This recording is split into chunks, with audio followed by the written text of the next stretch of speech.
Four. Many of you watching this are undoubtedly familiar with the Standing Rock resistance to the Dakota Access Pipeline back in 2016. Now, in a similar struggle north of the border, indigenous peoples are defending their land and the environment against billionaire gas and oil corporations. Members and allies of the Wet'suwet'en Nation in British Columbia are continuing their year-long fight to stop a $5 billion natural gas pipeline.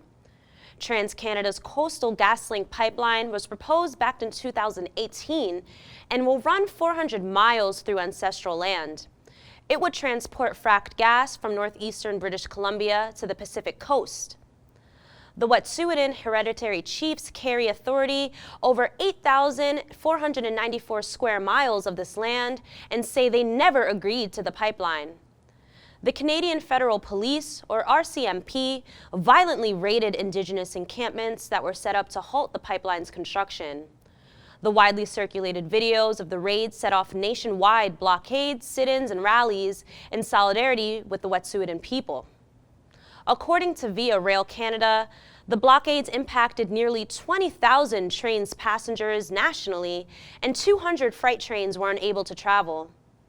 In British Columbia, protesters occupied the office of Attorney General David Eby and demanded that he recognize Wet'suwet'en law and uphold the principles of the United Nations Declaration on the Rights of Indigenous Peoples. The Canadian Chamber of Commerce called for an immediate end, quote, to the blockades, while Prime Minister Trudeau offered this statement. We must be honest about why we are here.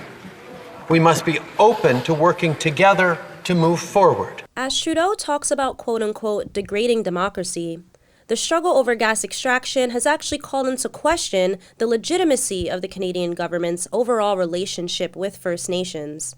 For instance, according to Wet'suwet'en and Canadian law, the hereditary chiefs have jurisdiction to the entire territory, which was never formally ceded to Canada, and thus they have the final say in what happens on their land. This form of governance predates Canada's very existence. But additionally, there are band councils, who were imposed by the Canadian government via the 1876 Indian Act. These councils were designed to assimilate First Nations into Canada's form of government and administer government programs.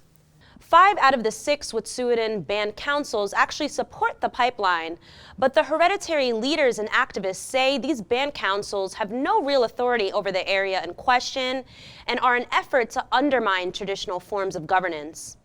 So when Trudeau calls for the Wet'suwet'en land defenders and its allies to quote-unquote respect the rule of law, it begs the question, which law is he referring to?